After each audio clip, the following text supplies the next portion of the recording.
Netanyahu फंस गया है। ब्रेकिंग न्यूज में सबसे बड़ी खबर आपको बताना चाहूंगा। हज़रत मोहतरम इजराइल के प्रधानमंत्री नेतन्याहू के खिलाफ इंटरनेशनल क्रिमिनल कोर्ट ने अरेस्ट वारंट जारी कर दिया है। पूरी ताकत का अमेरिका, जर्मनी, फ्रांस, ब्रिटेन और यूरोप ने इस्तेमाल किया कि आईसीसी को डराया धमकाया जाए, उल्टा जज को फंसा दिया जाए, लेकिन ऐसा करने में नाकामयाब हुए। अब इंटरनेशनल क्रिमिनल कोर्ट ने नेतन्याहू के खिलाफ अरेस्ट वारंट जारी कर दिया है। साथ में 3 लोग हैं टोटल ये, जिसमें बताया जा रहा है कि इजराइल के फॉर्मर डिफेंस मिनिस्टर को भी अरेस्ट वारंट जारी कर दिया गया है। साथ में मोहम्मद दाएफ, जी हाँ, हमास का लड़ाकू कमांडर मोहम्मद दाएफ, जिसके बारे में इजराइल ने कहा था कि हमने कत्ल कर दिया, लेकिन दुनिया की तरफ से वो कंफर्म मौत नहीं है कि वो मारा गया है। ऐसे में 3 लोग हैं, यानी इजराइल का प्रधानमंत्री, इजराइल का पूर्व डिफेंस मिनिस्टर और मोहम्मद दाएफ। इल्ज़ाम ये है कि इन तीनों ने इंसानियत के खिलाफ जाकर लोगों को भूखा रखकर उनको मारा है, पीटा है, कत्ल किया है, नरसंहार किया है और अमानवीय हरकत इंसानों के साथ की है।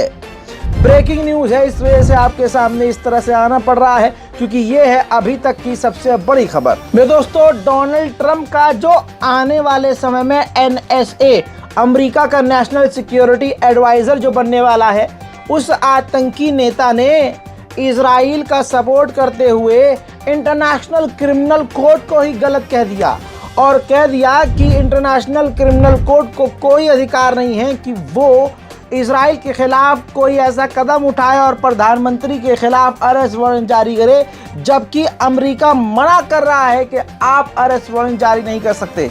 यानी दोगला और हरामीपने का सारा लिमिट अमेरिका क्रॉस कर रहा है। ऐसा नहीं है कि बाइडेन सरकार बहुत अच्छी थी और ऐसा बिल्कुल नहीं होगा कि ये जो ट्रंप की गवर्नमेंट आई है ये बहुत ही अच्छी हो। ये और भी ज़्यादा हरामीपने पर उतारू है। अमेरिका का जो NSA बनने वाला है वो खुला कह रहा है कि इजराइल कोई वॉर क्राइम नहीं कर रहा है, वो तो अपने लोगों को बचाने के लिए जो कदम उठाना चाह रहे हैं वो उठा रहे हैं, जिसको हम वॉर क्राइम नहीं कह सकते। उधर इजराइल ने इस ICC के वारंट को रिजेक्ट कर दिया और कह दिया है कि ये यहूदियों के खिलाफ कदम है। जब इन सुअरों पर कोई मुसीबत आती है या इनको जैसे का तैसा जवाब मिलता है तो ये सुअर फौरन कहना शुरू कर देते हैं, ये तो इजराइलियों के खिलाफ है, ये तो हमारे नस्ल भेदी बात हो गई। लेकिन ये वो हैं जो पूरी नस्ल इंसानियत की ख़त्म कर रहे हैं। उधर आतंकवादी और बुरी तरह से भड़क चुके हैं।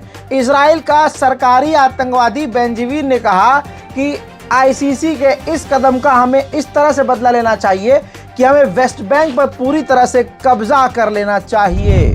मेरे दोस्तों, लेकिन फ्रांस और यूरोपीय यूनियन ने ICC का साथ देते हुए इजराइल के मुंह में मूत दिया है।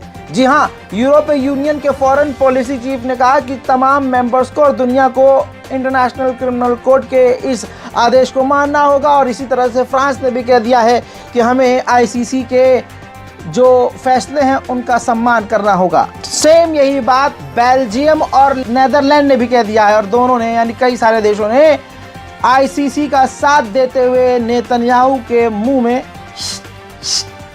ब्रेकिंग न्यूज़ फिलहाल के इतने ही। इस रिपोर्ट को खूब शेयर कीजिए, इंतज़ार कीजिए हमारे अगले अपडेट का। तब तक के लिए जय हिंद।